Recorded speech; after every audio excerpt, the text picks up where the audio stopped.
J'ai l'honneur de vous présenter aujourd'hui la surveillance du paludisme en milieu hospitalier à Madagascar aujourd'hui et demain. Que faire pour avoir des données fiables sur le paludisme à Madagascar? Avant, les données sur le paludisme, c'est sur les cas présumés. Donc, pour avoir des données fiables, il faut des cas confirmés. Nous pensons donc de mettre un réseau de centres de santé, de base et d'hôpitaux avec une coordination au niveau de l'Institut Pasteur, car à Madagascar est une île avec 5 bioclimats à l'est,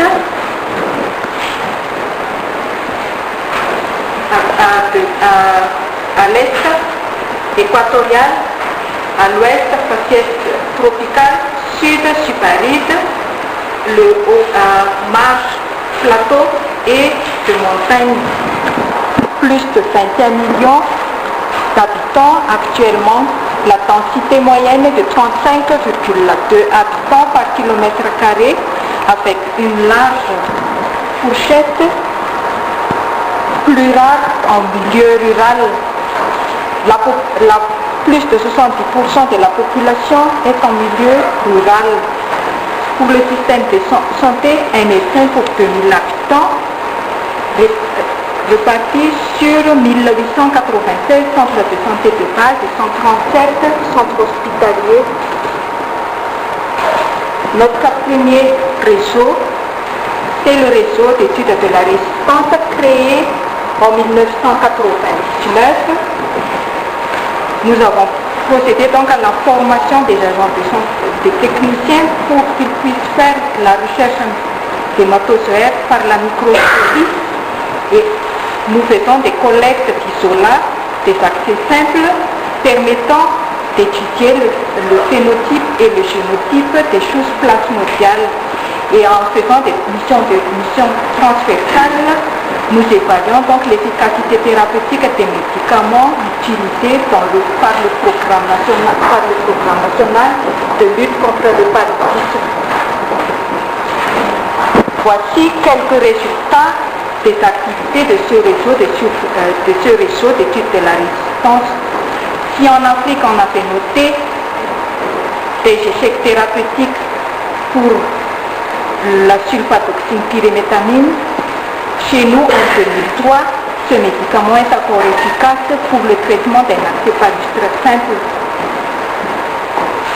On avait noté une bonne sensibilité des choses plasmodiales à la modéquine, à la quinine, le cycloguanil, les floquines. Ce sont donc des médicaments antipaludiques utilisés dans la forme grave qu'on peut utiliser pour remplacer la chloroquine ou des médicaments pour la prévention du paludisme. À partir des isolats, on a détecté la présence des marqueurs génétiques de la résistance de la chloroquine, résistance des choses plasmodiales à la chloroquine, le PFCFT et le PFMTR. À partir de ces données, en 2005, le service de lutte contre le paludisme a changé la politique nationale de traitement à Madagascar en utilisant l'association artésunate-modéquine pour le traitement de l'accès palustre simple, la sulfatoxine pyrimétamine pour le traitement préventif intermittent chez les femmes enceintes. Des résultats ont été trouvés, des bons résultats ont été notés et en 2008, on a fixé donc l'objectif d'éliminer le paludisme en tant que problème de santé publique à Madagascar d'ici 2012. Si les populations vulnérables étaient les femmes enceintes et les enfants de moins de 5 ans, si les activités de lutte contre le paludisme a été menée, toute la population deviendrait donc vulnérable au paludisme Donc, jusqu'à plus d'augmentation de forme grave, il faut donc surveiller le paludisme en milieu hospitalier. Un réseau de surveillance des fièvres a été mis en place en 2007 au niveau des centres de santé de base d'abord, puis en 2008 au niveau hospitalier. Actuellement, ce réseau est constitué par 31 centres de santé de base et 17 centres hospitaliers répartis sur les différentes zones de Madagascar. L'objectif est de créer un système d'alerte précoce afin de déclencher une riposte rapide. Et ce système permet de mesurer la part du paludisme dans l'étiologie des syndromes fébriles, car le critère de déclaration du paludisme est une fièvre associée à test de diagnostic rapide ou recherche d'hématozoaire positive. La fièvre est une température artérielle supérieure ou égale à 37,5. À partir du centre Sentinelle, des données sont envoyées au niveau de à l'unité épidémiologie de l'Institut Pasteur, surveillance journalière pour les centres de santé de base et hebdomadaire pour les centres hospitaliers et sous forme de messages codés. Puis les données seront partagées avec 3 directions du ministère: la direction du programme national de lutte contre le paludisme à travers son service de surveillance épidémiologique, la direction des urgences et de lutte contre les maladies négligées par son service de lutte contre les maladies émergentes et réémergentes, et la direction de faits sanitaires de surveillance épidémiologique avec son service de surveillance épidémiologique. En noir, vous voyez donc la circulation des informations dans la surveillance de routine qui est hebdomadaire au niveau des centres de santé de base et mensuelle au niveau hospitalier. La rétro-information hebdomadaire à partir de l'unité épidémiologie de l'Institut Pasteur et envoie directement au niveau du centre Sentinelle. C'est le centre Sentinelle qui envoie donc la rétro-information au niveau du service du district sanitaire et au niveau de la direction régionale de la santé publique. La rétro-information aussi est envoyée au niveau des 3 services sous forme la rétro-information est sous forme d'un journal qui résume donc les activités de surveillance Sentinelle et hebdomadaire par centre, donnant un résumé des activités de la semaine. En cas de riposte, la riposte se fait par le service de santé du district. C'est non contrôlé, l'intervention de la direction centrale, sinon l'intervention de la direction des urgences de lutte contre les maladies négligées. Prenons donc l'exemple de la surveillance Sentinelle à Thomas, où il y a un centre de santé de base et un centre hospitalier. Thomas se trouve sur la côte est de Madagascar, dans une zone de transmission intense. C'est la deuxième ville de Madagascar, c'est une zone portuaire. Le centre de santé Sentinelle se trouve au niveau du centre de santé urbain de Tanamboin et le centre hospitalier universitaire.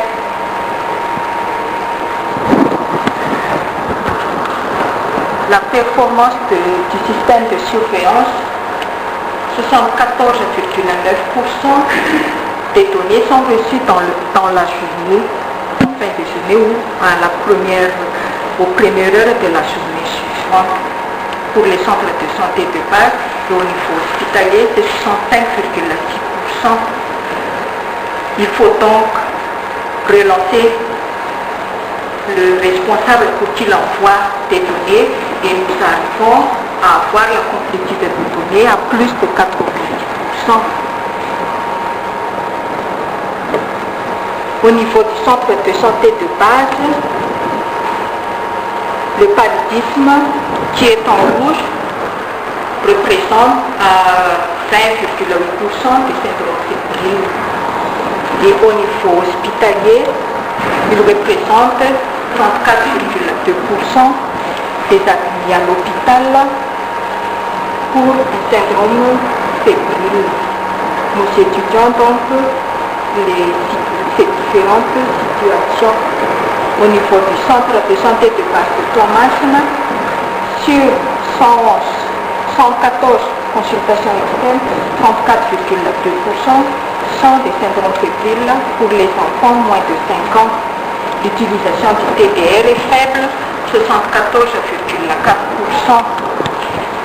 Et le taux de paludisme, l'indicateur de paludisme est 17,2%, 6 et 25,8% chez les 5 ans et plus. Au niveau de l'hôpital, sur 1305 admissions à l'hôpital chez les enfants moins de 5 ans, 45,7% présentent des fièvres. Le taux d'utilisation de TDR ou la recherche hématosolaire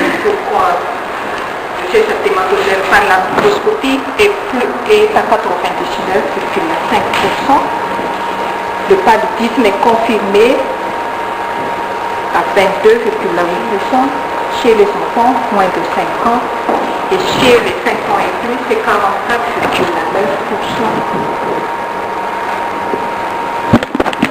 Voici donc la proportion des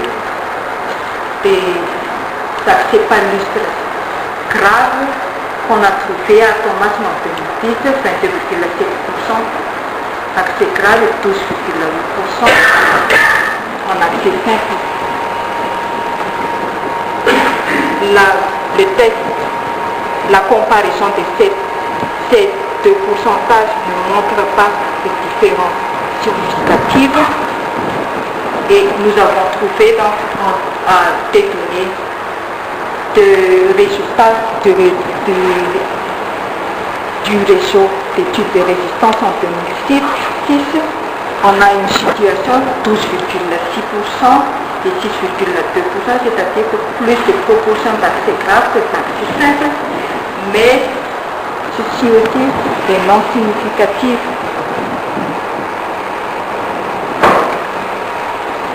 En étudiant donc la variation mensuelle au niveau du centre de santé de base, on n'a pas diagnostiqué de paludisme pendant la période de forte transmission de janvier en avril. Par contre, au niveau du centre hospitalier,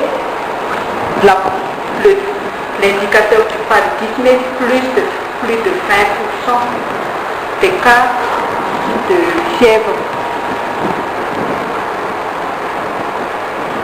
Chez les 5 ans et plus, on note une variation, mais avec un pic au mois de mars au niveau du centre de santé de base. Ceci est de même au niveau hospitalier, un pic au mois de mars, avec une proportion plus élevée qu'au niveau du centre de santé de base.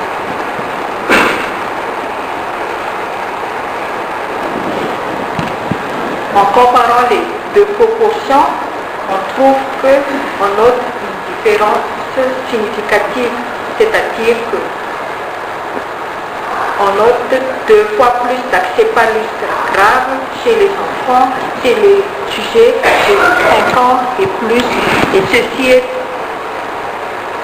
inverse de la situation qui était en 2006 où plus d'accès simple que d'accès grave. Cette situation est déjà décrite en 1994 par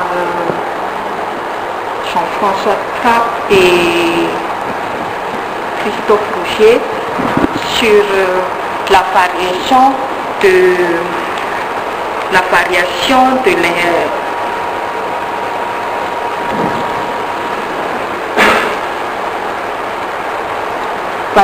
l'indicateur du paludisme en fonction de l'intensité de transmission.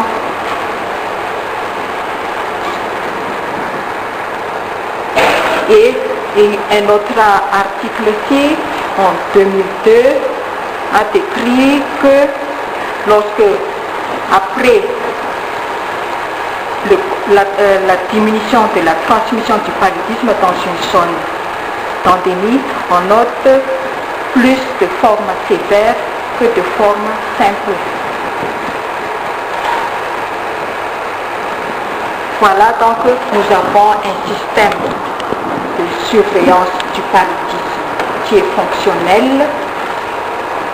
À partir de ce réseau, que peut-on faire en plus? On a les informations sur les tendances épidémiologiques du paludisme et collecte des isolats au niveau des centres de santé de base. Dans l'avenir,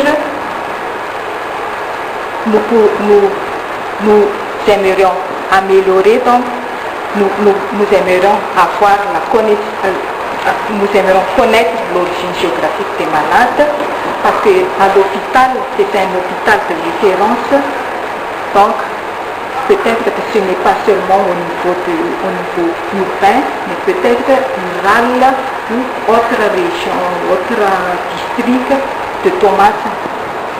Documenter les paramètres relatifs aux malades, l'histoire de la maladie, est-ce qu'il a déjà pris le médicament antipaludique avant de venir à l'hôpital, parce que ceci est un signe de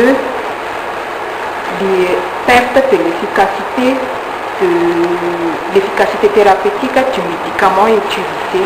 Les autres signes cliniques associés, comme l'état nutritionnel du malade, et par le collecte des isolats, on peut savoir donc le génotype ou le phénotype de l'isolat. On peut faire aussi étude de polymorphisme, étude de la multiplicité de souches, mais ceci nécessite des moyens financiers, des ressources humaines, des technicités complémentaires. À partir de ce réseau, on peut intégrer les activités du réseau d'études de la résistance pour la surveillance de l'efficacité thérapeutique de la quinine, étude de l'efficacité thérapeutique des dérivés d'artémisinine injectables, évaluation de l'efficacité thérapeutique de nouveaux médicaments ou de nouveaux schémas thérapeutiques, avec transfert de compétences pour les hôpitaux ou vers la direction du programme national de lutte contre le paludisme. En guise de conclusion, il est impératif donc de pérenniser et d'étendre les activités du réseau de surveillance des fièvres et du paludisme à Madagascar. Trouver des moyens financiers, ressources humaines, former techniciens, rendre effectif le transfert de compétences avec les directions régionales de la santé. Sur ce, je vous remercie de votre attention.